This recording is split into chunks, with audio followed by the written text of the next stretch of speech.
Hey guys, welcome back to my channel. Sunday special में आपका स्वागत है और आज फिर लेकर आई हूं मैं आपके लिए कुछ नया, जिसका नाम है प्यार के साइड इफेक्ट्स। जी हाँ, आप सबने भी कभी ना कभी किसी ना किसी से तो प्यार किया ही होगा। प्यार करना जितना आसान है, उसके आगे का सफर उतना ही मुश्किल और कठिन। और फिर वो प्यार ही क्या जो आसानी से हो जाए।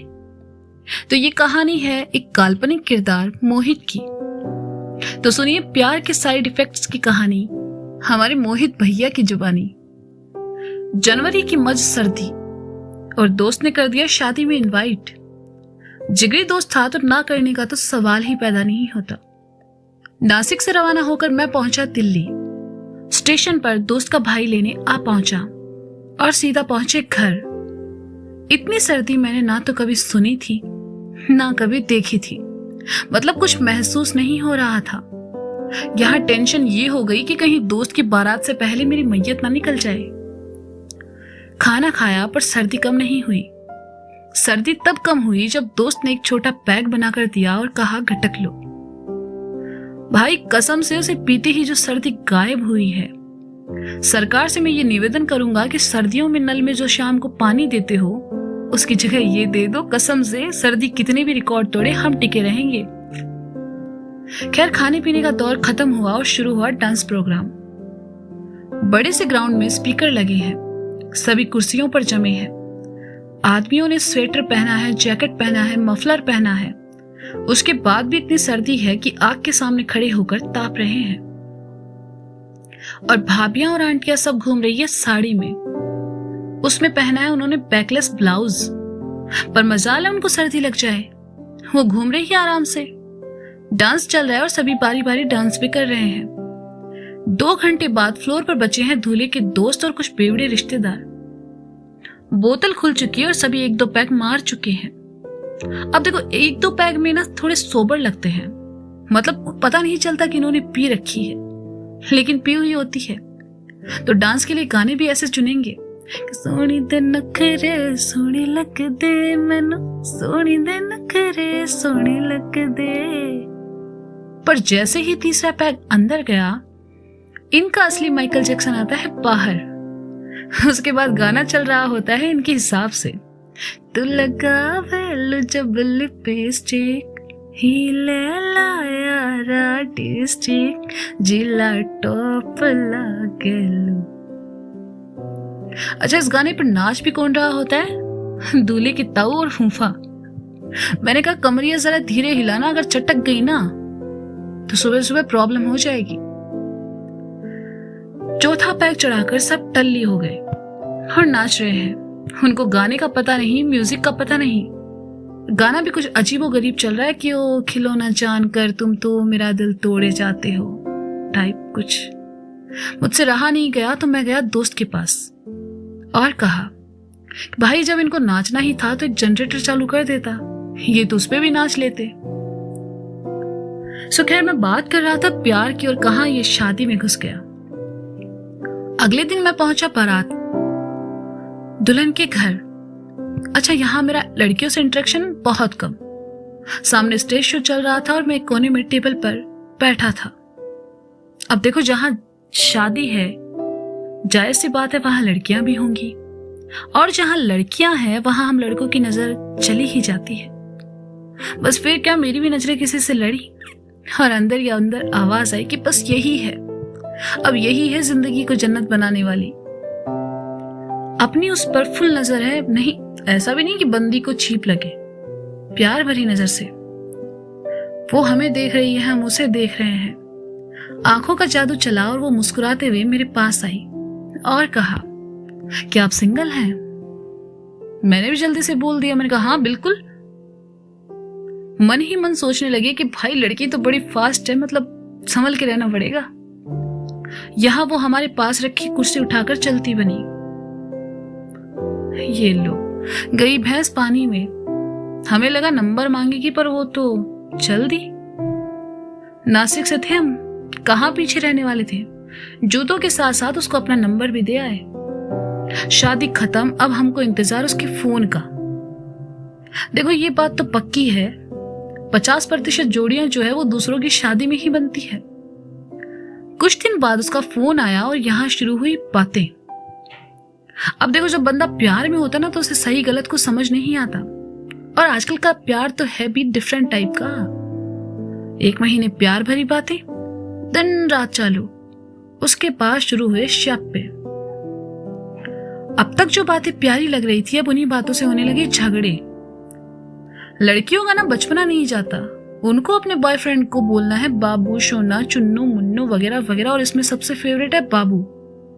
बाबू ये, बाबू वो। भाई इतना बाबू बाबू सुनता हूं कि बैंक के फॉर्म में भी नाम मेरा बाबू भर दिया मैंने। एक तो लड़कियां रिलेशनशिप में आते ही तोतली क्यों बन जाती, मुझे ये नहीं समझ आया। और अपन तो वैसे भी नए नए प्यार में पड़े थे तो समझना मुश्किल था। अब ऐसे ही एक बार उसका मैसेज आ गया, मेला बाबू त्या तल्ला है। भाई सच कह रहा हूं, मैंने पूरी ईमानदारी से जवाब दिया था। मैं था किचन में तो मैंने लिख के भेज दिए पकोड़े। अगले 4 दिन तक फोन नहीं उठाया महारानी ने। फिर अगले 1 हफ्ते तक उसके बाबू वाली लैंग्वेज सीखकर उसको उसी लैंग्वेज में मनाया। ये बात तो 101% सच है कि रिलेशनशिप में आने के बाद खुद की कोई पर्सनल लाइफ नहीं रहती। उनका कोई लड़का दोस्त है तो इट्स नॉर्मल, हर लड़की का बेस्ट फ्रेंड होता है। वहीं अगर तुम्हारी खुद की कोई फैमिली फ्रेंड भी तुमको दिख जाए, वो भी उनके सामने, तो तुम हो गए बेवफा। पहले मेरी लाइफ में सिर्फ एक डे था, मेरा बर्थडे। पर जब से वो आई है तब से ये डे वो डे, हर महीने एनिवर्सरी कौन मनाता है यार, पर वो मनाती है। अपने फेसबुक स्टेटस से लेकर अपने शर्ट के रंग तक कब चेंज हो जाते हैं। और अगर गलती से मैं कभी ये बोल दूं कि ये रंग मत पहनो तो चिल्ला के बोलती है, तुम कौन होते हो मुझे ये सब बताने वाले, बेवकूफ कहीं की। वैसे अपनी गर्लफ्रेंड की पसंद को बेवकूफ बताने वाले तुम लड़कों को मैं एक बात बता दूं, सालो तुम भी उन्हीं की पसंद हो। इतने फेस्टिवल कम थे जो इन लवर्स ने वैलेंटाइन डे मनाना शुरू कर दिया। चलो पहले एक दिन होता था, अब तो पूरा वीक बना दिया है। Hug day, kiss day, rose day, chocolate day, ये वो डे। और ये सारे के सारे डे सिर्फ लड़कियों के लिए। मैं तो कहता हूँ वीक के लास्ट में हम लड़कों के लिए भी एक डे बना दो, बख्श दे। क्योंकि जितना खर्चा इस एक वीक में होता है उसके बाद तो बंदी बख्श ही दे, वो काफी है। घर में भले टिंडे, घिया और करेला खाकर बड़ी हुई हो, लेकिन बॉयफ्रेंड के साथ इनको बर्गर ही खाना है।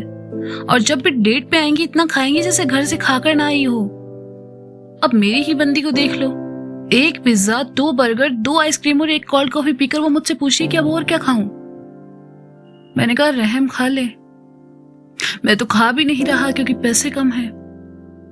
अब बंदी की भूख का सवाल था, अपन ठहरे दिलदार, खिलाया उसे। और भाई मैं बताऊं, एक दिन होटल में बर्तन मांज लो ना तो तुम्हारी इज्जत घट नहीं जाएगी। बर्तन मांज के आया हूं यार।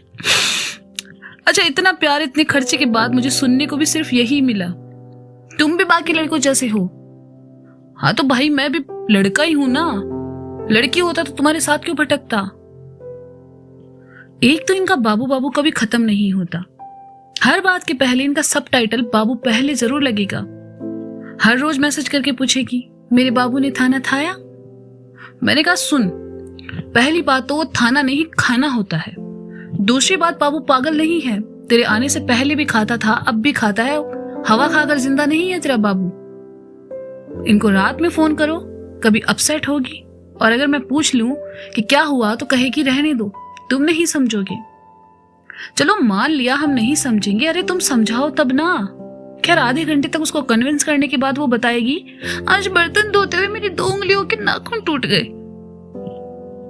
मैंने कहा तो क्या हुआ, कौन सी बड़ी बात है, फिर से बढ़ा लो। तो कहेगी, देखा मैंने कहा था ना तुम नहीं समझोगे, और फोन कट। अब तुम लोग बताओ मैं कहाँ गलत हूं। एक तो उसको मेरे क्रिकेट देखने से पता नहीं क्या प्रॉब्लम है। मतलब खुद तुम 6 से 10 तक सास बहू का सीरियल देखो, कोई नहीं, मैंने महीने में 1 बार क्रिकेट देख लिया तो बुरा लग जाएगा। अरे होता क्या है तुम्हारे सीरियल में, पहले झगड़ा, फिर प्यार, फिर शादी, फिर एक्सीडेंट, फिर पुनर्जन्म। लेकिन सीरियल बंद नहीं होगा, पति पे पति मरते रहेंगे, शादी होती रहेगी। पर क्रिकेट में सिर्फ चौके छक्के मारते हैं, तुम्हारे सीरियल की तरह कैरेक्टर नहीं। बहस शुरू होगी शर्ट के कलर पर और खत्म होगी जाकर तुम्हारी बियर की बोतल पर। और बहस में इनको सबसे बड़ा वरदान मिला है आंसू। जहां बहस काम ना आए वहां इनको आंसू बहाने लगते हैं। इनका एक आंसू जमीन पर गिरा नहीं और तुमको माननी पड़ती है हार।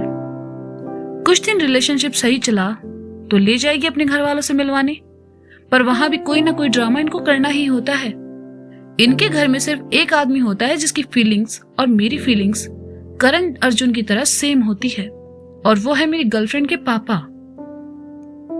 उनके बगल में बैठे बैठे मैंने उनको एक बार पूछ ही लिया। मैं कहा, अंकल कैसे झेल लेते हो इसे?